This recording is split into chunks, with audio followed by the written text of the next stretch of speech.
My name is Kudzanai Tondlana. I am a partner liaison and public relations and marketing officer for Litfest Harare. Litfest Harare is partnering with Theatre in the Park for the Kanyanyisa Poetry Slam. This is an initiative that the good people at Theatre in the Park came up with, and they partnered with us because as an organization we are very deep into the poetry and spoken word scene in Zimbabwe.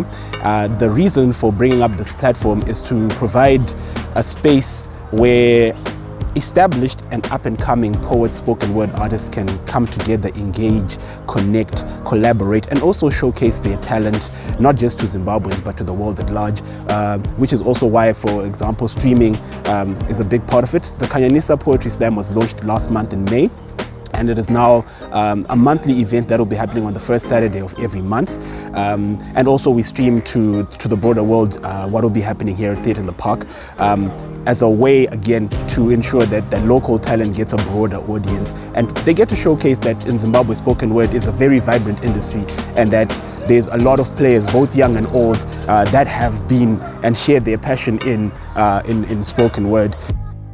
Big demographic that we're targeting as Kanyanyisa Poetry Slam is the youth. Again, as I mentioned, we have people as young as 16, people in high school and college that are participating.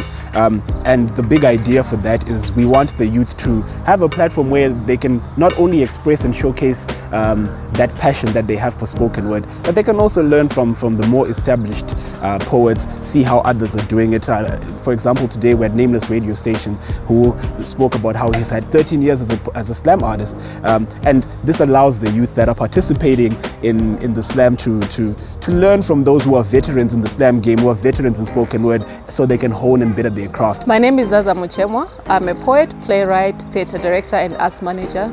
Currently I work for our Master Collaborative Arts as the Associate Artistic Director, and I'm also the board member for Litfest Harare International Literature Festival, which happens around the time of November, end of November towards December every year.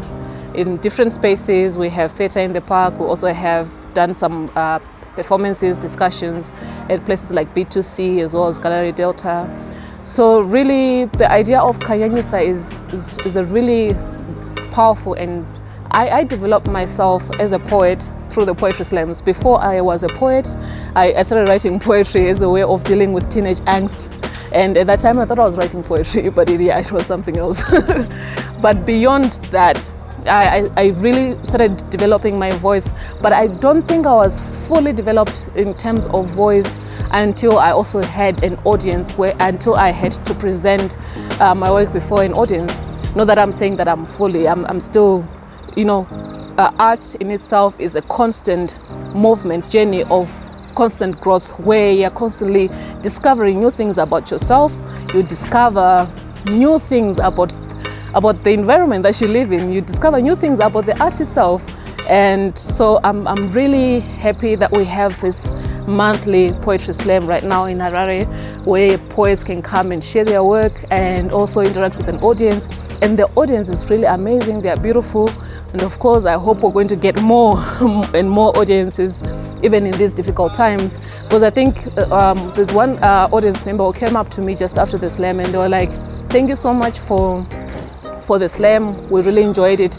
At least it took me away from the usual hassles of thinking about what to do in my life in terms of dealing with all the challenges that our economy is throwing away, where I could actually just sit and listen to the poetry and just listen and experience the way the poets are playing around with words." So I think it's really important for us to remember that art is important. Art is very key for our survival. The birds that a free job had the audacity to put that one that yet to smooth the pain. Other bad birds took out their limits, but only one innocent, handsome bad bird refused to become a victim.